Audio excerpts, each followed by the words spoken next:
Did 100 Thieves just join the Rainbow Six esports scene? And did the Valorant team make it to Masters Santiago? And how did Nium's debut weekend go with the LA Thieves? All this and more in this week's episode of Thieves 101. I am your host James, and as always, if there is a specific esport that you want to check out, please feel free to check out the chapters below. And now to start out, 100 Thieves Valorant's conclusion to the VCT Kickoff Tournament. 100 Thieves had something to prove this weekend, as we haven't made it to an international tournament since EWC, and even there we didn't perform very well. And we had the opportunity to show the Americas that besides Furia, G2, NRG, and MIBR, 100 Thieves is also competing for a top spot in NA. We faced C9 to start off the weekend, and this match was to secure the best of the rest title. 100 Thieves got off to a strong start, stringing quite a few rounds together, but so did C9, so we ended the first half 6-6. We pulled off a thrifty in the second half, which gave us hope, and then Asuna pulled off the most 100 IQ defuse that I've seen in a while.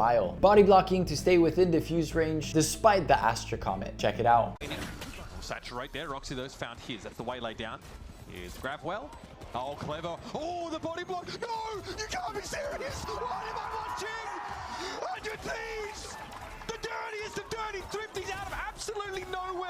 C9 iced up to take it to overtime, but 100 Thieves secured the map 1 win 14-12. Here are the statistics for that game. We went to split for map 2 and Cryo had an uncharacteristically slow start, which meant that we went down early, but 100 Thieves team play was unmatched and we brought it back in the first half, also 6-6. From there we were going strong, but as we approached 11-10, Zelsis came out with a wonderful 1v3 clutch. Bang is a turret in the back of the site, and Zelsis wants to curl up inside his own pit and let it be done, but everyone tries to challenge him. He's found 3 in the round. Off the spike he gets now to wrap on around. Bang has to dig him out, but he's got such a good sense for this, Wyatt. No way, man. No way! Zelsis for 4!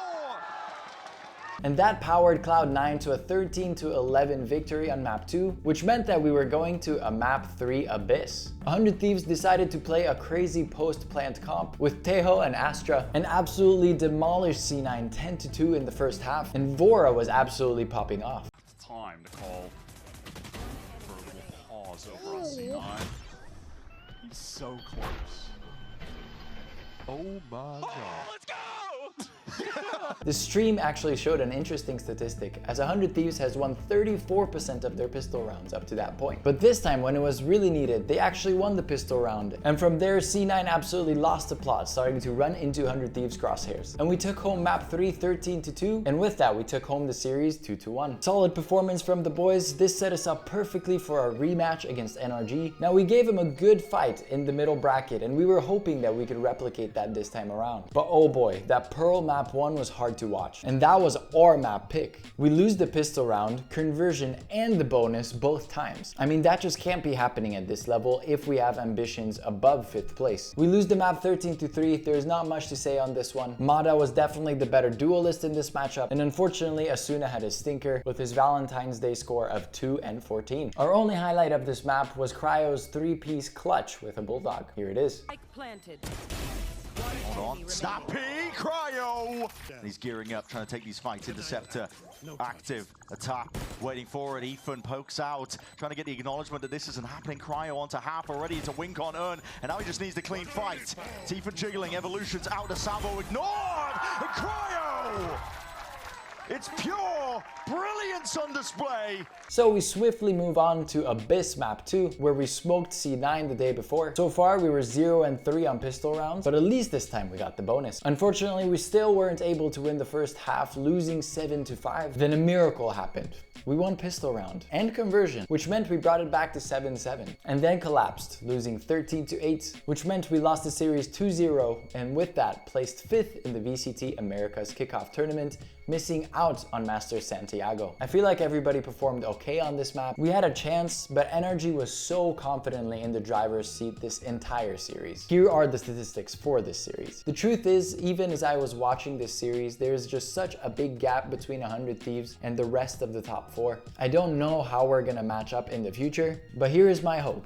I hope that what we have seen so far is just the floor of this team. I feel like with our rookies Timotino and Vora, who have both shown so much promise, they can definitely build on a solid start. We have our stage 1 groups already chosen, and it's definitely the group of death. We have Furia and NRG, EG and Sentinels, and Crew in our group. If Sentinels also pull it together and Crew get their full team together, this might be a pretty rough stage for us. I think how we match up in this group will be a season-defying stage for 100 Thieves. How do you guys think we can improve? Is it a roster change? Is it just patience? Do you guys think our performance so far has been our ceiling, or has it been our floor? And what should our realistic expectation be towards our team? Let me know in the comments below. Let's move on to the Stage 2 qualifiers of the Call of Duty League. We head into Major 2 qualifiers in 5th place overall, and we dropped Kenny after a disastrous Major 1 performance, and we have picked up rookie Nium. Our first game this weekend was against the Vancouver Surge, a team that I would argue is 11th or 12th in most people's power rankings. Basically, this is a must-win game. But we started off map 1, and honestly, Surge was beating us quite heavily in the early game. But the boys pulled it together, and in the last 60 seconds, they completed a massive comeback. And it's a guaranteed blue spawn going to be rolling through. Now you have to break through the front. This is a nightmare situation. Surge only get one try, but Scrapmark takes the fight to him, able to get 2 down in line. And now it's just a pinch that Abizi takes care of. LAT, they have done the hard work. No, not like this. Not like this. The final fight is the LA Thieves. You've turned the entire map around in the final set. I mean, look at this graph. It's a bit worrying. If Surge won, I honestly don't think we could have complained. Unfortunately, Nium was a little bit underperforming in this map, but then we moved on to map 2 and it was a very mediocre performance. And it's not like Surge outplayed us. I mean, look at this round 4 where they absolutely butchered the round. Still not planted the bomb yet. Gwyn, oh, you gave it up at the last possible second. I can't believe he's taking a scrap anyway. Man can guard. 10 seconds to go. They gotta plant the bomb.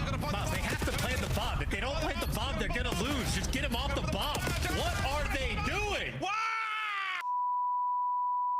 Thieves win the round. But they won every mid-map bang out, and with that, honestly, it should have been 2-0, but since we completed that comeback, it was 1-1 after map 2. And thankfully, from here on out, Thieves absolutely took over. Scrap and Hydra were popping off. Hydra had an amazing spree in the overload early on in the game, but the overload was an absolute bang out. 2-0 to 2-2 to 4-2 to 4-4. LA decided to put the game to bed with a 7-5 scoreline. Once again, unfortunately, Nium was the only one in the negatives. Then we had a dominant map 4 where Scrap went absolutely crazy. 1.88 KD, and we took home the series 1-3. And I'm not here to make judgments yet. I mean, it was our first game, but against Vancouver Surge, it was not a very convincing performance, and definitely not a step up from Kenny. But as I was watching this series, I was thinking if we were facing Gentlemates with this performance, we would be absolutely torn apart. Luckily, the next day we were facing the Carolina Royal Ravens, who although were on a 6 winning spree online, everybody in the LA Thieves camp felt like we were the favorites. We confidently won the hardpoint, Nium with over 2 minutes on the hardpoint and a positive KD. So it was a wonderful comeback from him, especially after his shaky performance against the Surge. I feel like we still looked pretty shaky in the Search and Destroy, but we were good enough to win, so we were up 2-0. And even though our overload games are extremely high scoring still, we outslayed Carolina by a ridiculous margin. The boys Abizi and Nium had outstanding performances, which is really good to see. This is something we can build on. I think it's amazing that we had 2 easier matchups in the beginning of this stage. We need to build some confidence with this new roster. After these 2 games, we are on top of the standings. Next week, we face Toronto Koi, who have lost 7 in a row. They're definitely looking at a roster change here soon. And we're also going to be facing Boston Breach, who have just defeated the Riyadh Falcons. Despite that, I hope we will go 2-0 in our next weekend as well, and we'll continue to be on top of the CDL standings. And now for the shock of the week, 100 Thieves announced that they are joining Rainbow Six Esports. Now, I'll be completely transparent with you guys. I barely know anything about Rainbow Six Esports. I played it a couple of times, but I am still super excited that we have expanded into a new esport. Here are some words of our SVP, Joseph Jang. Rainbow Six Siege has one of the most established and passionate competitive communities in esports, and we've watched Ubisoft build an ecosystem that genuinely supports organizations and players alike. When the opportunity came to apply for a partnership, we saw a title with the infrastructure, fan base, and competitive integrity that aligns how we approach esports. We're proud to have been selected through this process, and we're committed to building something meaningful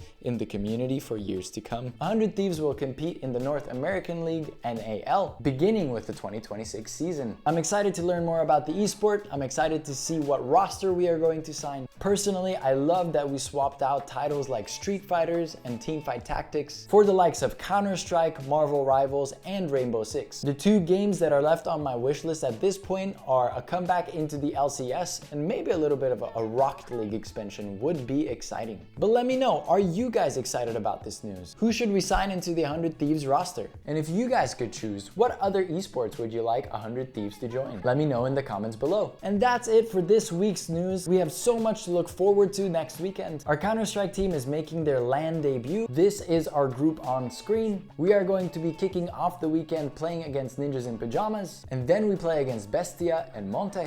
The goal of the group stage is to get 2 wins before we get 2 losses. That's how we will advance. Not to mention, the more reps this team gets together, the better. And after the Roman Imperium Cup, we already have our next LAN in sight with Draculan, and here is our group for that. That LAN is going to be from February 24th to the 28th. Next week, also, our Game Changers squad will be kicking off their Kickoff Tournament. They're going to be playing their first game against TV, who we have already defeated in the closed qualifiers to make it into this tournament. If we win that, we will face either Flycast Red or Ghost Gaming Game Changers in the upper bracket semifinals. And our Call of Duty team will be playing the Toronto Koi, who at this point have lost 7 games in a row. They're definitely looking at a roster change upcoming here soon. And they're also going to be playing the Boston Breach. What are you guys looking forward to the most? Let me know in the comments below. If you enjoyed this episode, please feel free to like, comment, subscribe. It really helps out the channel. If you guys want more news during the week, please feel free to join us in our X community. And if you're interested in watching any other of my videos, YouTube thinks you'll like this one. Anyway, thank you for watching this video. My name is James. Bye.